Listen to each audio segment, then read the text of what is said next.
Ever dream of filling your yard with beautiful flowers until you see the price tags at the garden center? These days, buying a single hydrangea feels like making a car payment. And don't even ask about roses. Relax, you've come to the right place. Welcome to Smart Garden. Today, we're going to pull off one of the best gardening tricks ever, turning one healthy plant into 15 for free. Why now? Because midsummer is the sweet spot. The stems are no longer soft and floppy, but they haven't become tough, woody sticks yet. They're absolutely perfect for rooting. Miss this window, and next spring, you'll be handing your paycheck to the nursery again. Today, I'll show you 15 amazing perennials that are surprisingly easy to propagate. Grab your pruners. Let's get started. 1. Hydrangea, the neighborhood show-off. Let's start with the plant everyone secretly wants, a gorgeous hydrangea. Grow a few of these for free, and don't be surprised if your neighbors suddenly become way too interested in your garden. Midsummer is the perfect time because the stems are in the sweet spot, slightly woody near the bottom, but still green and flexible at the top. Choose a healthy shoot about 4 inches, 10 centimeters, long and as thick as a pencil, with 2 pairs of leaves. Remove the lower leaves and trim the upper ones in half. Your cutting is trying to grow roots, not support a jungle. Dip the base in rooting hormone, plant it in acidic peat-based mix, and cover it with a clear plastic bag to lock in humidity. Keep it at 72 to 75 degrees Fahrenheit, 22 to 24 degrees Celsius, in bright shade. If it gets hotter than 82 degrees Fahrenheit, 28 degrees Celsius, your cutting won't grow roots. It'll feel like it's vacationing inside an oven. Give it about 3 weeks, and you'll have a brand new hydrangea without spending a single dollar at the nursery. 2. Rose. The queen is feeling generous. All right, let's take on the queen of the garden, the rose. Sounds intimidating? Don't worry, she's a lot friendlier than her reputation suggests. The best stem is one that has just finished blooming. Cut a 5 to 6 inch, 12 to 15 centimeters section from the middle of the stem with 3 healthy buds. Make the bottom cut at a 45-degree angle just below a node. Want to give yourself even better odds? Snap off a side shoot with a little heel, a tiny piece of older wood attached. Roses absolutely love that trick. Leave only the top 2 leaves and trim them in half. Your cutting is trying to grow roots, not power a solar panel. Dip the base into rooting hormone and plant it in a clear cup with peat underneath and clean sand on top. Cover it with a jar or humidity dome and keep it below 77 degrees Fahrenheit, 25 degrees Celsius. Once it gets hotter, your rose won't be rooting. It'll throw a dramatic tantrum, drop every leaf, and pretend you never met. Give it about a month, and you'll have a brand new rose without paying nursery prices. 3. Lavender, the Mediterranean superstar. Now let's add a little Mediterranean magic to the garden, lavender. A lot of people think growing more lavender means starting seeds, waiting forever, and treating your refrigerator like a science lab. Thankfully, there's a much easier way. Right after flowering, when you're giving the plant its summer trim, save a few healthy green shoots about 3 to 4 inches, 8 to 10 centimeters, long. They should still be soft, not woody. Strip the leaves from the bottom inch of the stem, dip the cut end into rooting hormone, and plant it in a light potting mix with about 1/3 coarse sand for excellent drainage. Cover the pot with a clear plastic bag to hold in humidity and place it in bright shade at 72 to 75 degrees Fahrenheit, 22 to 24 degrees Celsius. Here's the golden rule: don't drown it with kindness. Lavender would rather be a little thirsty than sit in soggy soil. Too much water is the fastest way to turn your future lavender bush into expensive compost. 4. Dahlia, the summer magic trick. And now for the grand finale, dahlias. Most gardeners think the only way to get more dahlias is by wrestling with those giant, muddy tubers every spring. But here's a little trick that feels almost like cheating. Instead of digging anything up, look for a healthy side shoot growing from the leaf joint. Gently snap it off by hand so it keeps a tiny heel, a small piece of the main stem attached to the base. That's where the magic happens. Your cutting should be about 3 to 4 inches, 8 to 10 centimeters long. Trim the leaves in half, dip the base in rooting hormone, and plant it in a clear cup filled with moist, peat-based mix. Cover it with a clear plastic bag or humidity dome and keep it at around 75 degrees Fahrenheit, 24 degrees Celsius, in bright shade. Here's the amazing part. Before summer is over, your little cutting won't just grow roots. It can even produce its own tiny tuber, giving next year's garden a head start without spending a single dollar. 5. Fuchsia, the hanging basket queen. Now let's talk about the queen of hanging baskets, fuchsia. Every summer, garden centers sell these overflowing beauties for prices that make your wallet quietly cry. The funny part? One healthy plant can turn into a whole army. Look for soft, non-flowering shoots about 3 to 4 inches, 8 to 10 centimeters long. If you spot a flower bud, pinch it off without mercy. Right now, this cutting has one job: grow roots, not impress the hummingbirds. Remove the lower leaves, dip the stem in rooting hormone, and plant it in a clear cup filled with a light peat-based mix. Cover it with a clear plastic bag to keep the humidity high, and place it in bright shade at 70 to 75 degrees Fahrenheit, 21 to 24 degrees Celsius. Keep the soil lightly moist, but don't flood it. Fuchsia enjoys a drink, but it definitely doesn't want to learn how to swim. In just a few weeks, you'll have a brand new plant ready to fill another basket for free. So far, we've rooted plants that practically do the work themselves. Now, let's switch gears.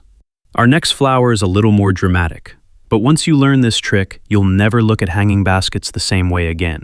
Meet the beautiful fuchsia. Coleus, gardening on easy mode. Let's warm up with one of the easiest plants you'll ever propagate, Coleus. Honestly, this plant is almost impossible to disappoint. Snip off a healthy tip about 3 to 4 inches, 7 to 10 centimeters, long. Remove the lower leaves and place it in a glass of clean water. That's it. If Coleus had a personality, it'd probably start growing roots just to show off. Within 3 to 5 days, you'll see a bunch of bright white roots appearing. This is exactly why summer is the perfect time to do it. By fall, you'll have compact, colorful young plants ready to brighten up your windowsill, while the old outdoor plant starts looking tired and faded. Keep the water fresh and the temperature around 72 to 77 degrees Fahrenheit, 22 to 25 degrees Celsius. And the only difficult part of this project is remembering where you put the scissors. If you can remember to water a houseplant once in a while, you've already mastered Coleus propagation. 7. Salvia, the plant that laughs at summer. Now let's meet one of the toughest flowers you'll ever grow, salvia. While other plants start complaining the second the weather gets hot, salvia practically asks, "Is that all you've got?" That's one of the reasons it's become a favorite in gardens across America. The best cuttings come from fresh, green shoots that haven't started flowering yet. Cut a stem about 3 to 4 inches, 8 to 10 centimeters, long. Remove the lower leaves and trim off any flower buds. Right now, your cutting needs to grow roots, not win a beauty contest. Dip the stem into rooting hormone and plant it in a light, well-draining mix with plenty of perlite. Cover it with a clear plastic bag or humidity dome and keep it in bright shade at around 70 to 75 degrees Fahrenheit, 21 to 24 degrees Celsius. In just a couple of weeks, you'll have a strong new salvia that's ready to handle heat, drought, and probably better gardening skills than most of us. It may not ask for much, but it'll definitely make your flower beds look like you know exactly what you're doing. 8. Clematis, the diva of the garden. All right, time to level up. If the last few plants felt easy, clematis is here to humble us a little. This vine is gorgeous, but it definitely has opinions. Choose the middle section of a healthy shoot that's just about to bloom. Your cutting should have exactly one node. Leave about 3/4 inch, 2 centimeters, above the leaves and roughly 1.5 inches, 4 centimeters, below. If the leaves are large, trim them in half. They're beautiful, but right now they're stealing water your cutting desperately needs. Dip the angled cut into rooting hormone and plant it in a sterile mix of peat and perlite. Then cover it with a second clear plastic cup or humidity dome to create a tiny greenhouse. Keep it in bright shade at 72 to 75 degrees Fahrenheit, 22 to 24 degrees Celsius. And now comes the hardest part. Don't poke it every day to see if it's growing. Clematis likes patience far more than curiosity. Give it about 3 weeks, and with a little luck, you'll have roots instead of disappointment. 9. Geranium. Don't make this rookie mistake. Next up is geranium, and this one comes with a warning. The biggest mistake beginners make is dropping the cuttings straight into a glass of water. Sounds logical, but geranium disagrees. It rots so fast you'll wonder if it was allergic to water in the first place. Instead, take a healthy tip cutting about 3 inches, 7 to 8 centimeters, long with 3 nodes. Remove the lower leaves and pinch off any flower buds. Here's the trick most people skip. Let the cutting rest in a shady spot for about 2 hours so the cut end can dry and form a protective callus. That tiny step makes a huge difference. Then, plant it in a clear cup filled with loose, well-draining potting mix. Skip the plastic bag. Geranium likes fresh air, not a tropical spa. Keep it on a bright windowsill at around 72 degrees Fahrenheit, 22 degrees Celsius, and water only after the soil has dried almost completely. Sometimes doing less is exactly what helps this plant do more. 10. Begonia, your winter backup plan. Now, let's talk about begonias. Whether you grow tuberous or trailing varieties, they all seem to have one thing in common. By the end of winter, the old plant usually looks like it has completely given up on life. Long, pale stems, falling leaves. It's basically asking for retirement. That's why summer cuttings are such a smart move. Snip off a healthy shoot about 3 inches, 8 centimeters, long, and remove any flowers or buds. They may look pretty, but right now they're just wasting energy. Because begonias have juicy stems, you can root them in a glass of water. But for stronger roots, it's even better to plant them directly into moist, peat-based potting mix. Skip the plastic bag. Too much humidity can turn that thick stem into mush before roots ever appear. Keep the cutting in bright shade at around 72 degrees Fahrenheit, 22 degrees Celsius. Water lightly, and in about 2 weeks, you'll have a fresh young plant ready to outshine its tired older sibling all winter long. 11. Heuchera, the color collector. If you're obsessed with colorful foliage, heuchera can become a very expensive hobby. Every year, garden centers roll out new varieties, and somehow, each one looks more irresistible than the last. The good news? You don't have to keep buying them. During summer, mature plants produce plenty of small side rosettes around the base. Carefully cut one off with a short piece of stem attached, making sure not to damage the main plant. Remove the larger outer leaves and leave just a couple of fresh ones in the center. Dip the base into rooting hormone and plant it in a clear cup filled with moist peat-based mix. This time, a humidity dome or plastic bag is your best friend. It helps those tiny roots get started. Keep the cutting in deep shade, below 75 degrees Fahrenheit, 24 degrees Celsius, and be patient. Before long, you'll have another beautiful heuchera to brighten your garden, without giving the garden center another excuse to empty your wallet. 12. Sedum, the plant that refuses to die. If you've somehow managed to kill even the toughest houseplants, don't worry. Sedum is about to restore your confidence. This little succulent is practically impossible to offend. Snap off a healthy shoot about 2 to 3 inches, 5 to 7 centimeters, long, and remove the lower leaves. Now here's the trick. Don't plant it right away. Let the cut end dry in the shade for about an hour so it forms a protective callus. That tiny bit of patience can save the cutting from rotting. Then plant it in a clear cup filled with a light mix that's about half potting soil and half coarse sand. You don't even need to water it on the first day. And forget the plastic bag. Sedum likes fresh air, not a tropical vacation. Keep it anywhere between 68 and 86 degrees Fahrenheit, 20 to 30 degrees Celsius, and it'll happily grow roots with almost no effort. Before you know it, you'll have enough sedum to cover an entire rock garden, and your biggest problem will be figuring out where to put it all. 13. Garden mum, the secret behind perfect flower balls. Here's something that surprises a lot of gardeners. People often ask, why bother taking cuttings when I can just dig up the whole chrysanthemum in the fall? Sounds reasonable, until next year. An old plant rarely grows back into that perfect round ball you bought at the garden center.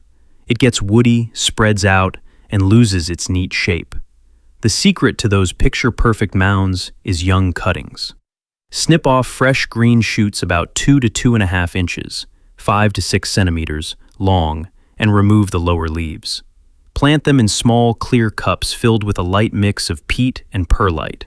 No humidity dome is needed. Garden mums are much tougher than they look.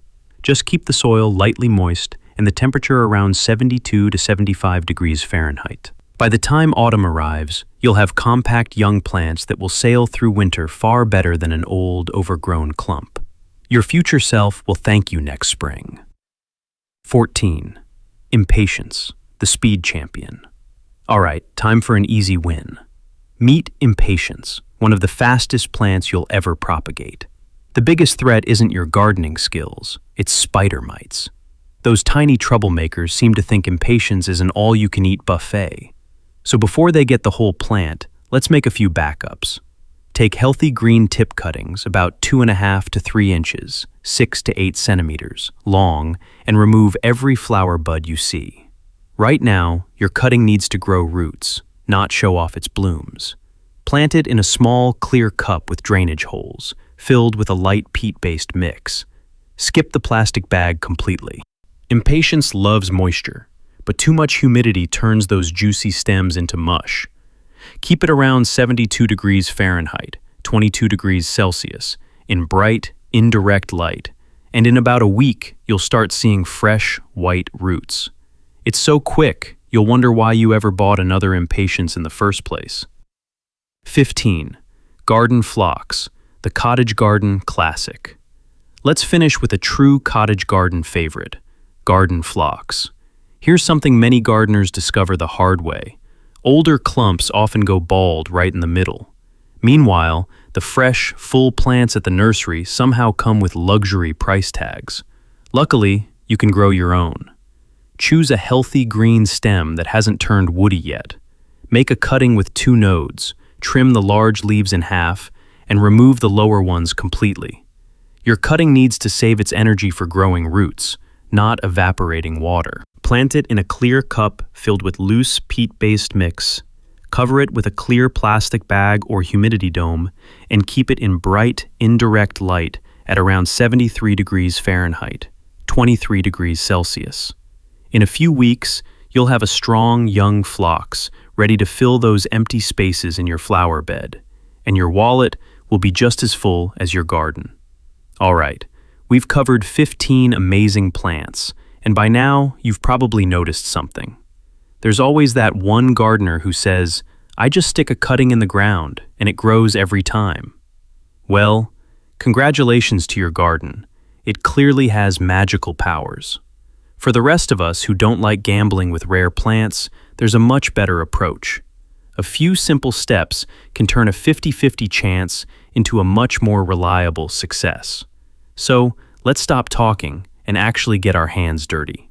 I'll show you the exact propagation method I use on almost everything, from easygoing coleus to the famously picky clematis. Once you learn this routine, you'll know how to root dozens of different plants with confidence instead of crossing your fingers and hoping for the best. Let's do it. Step 1. Clean tools, better roots. Enough theory. Let's get our hands dirty. This simple method works for almost every perennial in today's video. Rule number 1. Your cutting tool should be razor sharp and spotless. Forget old kitchen scissors. They crush stems instead of making a clean cut, which makes rooting much harder. I use a sharp grafting pruner or a utility knife, and before moving to the next plant, I wipe the blade with rubbing alcohol. Healthy cuttings start with clean tools. Step 2. Make the right cut. Now, for the most important cut. Let's use clematis as our example. Take the middle section of a healthy green stem. Make the bottom cut at a 45-degree angle, just below a node. That's where the plant naturally wants to produce roots. Make the top cut straight, about 1/2 inch, 1 centimeter, above the node. With coleus, life is much easier. Just cut a healthy tip about 4 inches, 10 centimeters, long, and you're done. Different plants, different rules. Step 3. Less leaves, more roots. Your cutting has no roots yet, so it can't replace the water its leaves keep losing. Remove the lower leaves completely, and if the upper ones are large, trim them in half. Any flower buds? Pinch them off. Right now, your cutting has one mission: grow roots, not flowers. A few leaves are enough to keep it alive while all its energy goes underground. Step 4. Build a mini greenhouse. Dip the base into rooting hormone and plant it in a clear cup filled with equal parts peat moss and perlite. Make sure the cup has drainage holes, then gently firm the soil around the stem. Cover it with a clear plastic bag or another clear cup to trap humidity. That tiny greenhouse keeps moisture exactly where it's needed and gives your cutting the best possible chance to root successfully. The 3 rules of successful rooting. Taking a cutting is only half the job. The first 2 weeks are what really matter. Rule number 1. Light. Give your cuttings plenty of bright, indirect light, but keep them out of direct sun. A tiny greenhouse can heat up surprisingly fast, and your cuttings will cook instead of root. Bright shade or a north-facing window works perfectly. Rule number 2. Temperature. Aim for 72 to 77 degrees Fahrenheit, 22 to 25 degrees Celsius.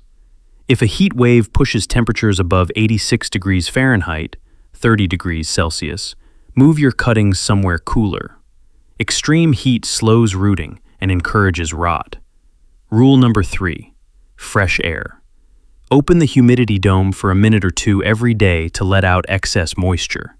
If the surface feels dry, give it a light mist. Once you see white roots through the clear cup, it's time to remove the cover for good. See, propagating plants isn't some secret reserved for professional gardeners. It's one of the easiest ways to fill your garden without emptying your wallet. One healthy cutting today can become a whole bed of beautiful flowers next season. So, grab your pruners and give it a try while summer is still on your side. Now I'd love to hear from you. Which of these 15 plants is your favorite? And which one are you going to propagate first? Let me know in the comments. I read every one of them.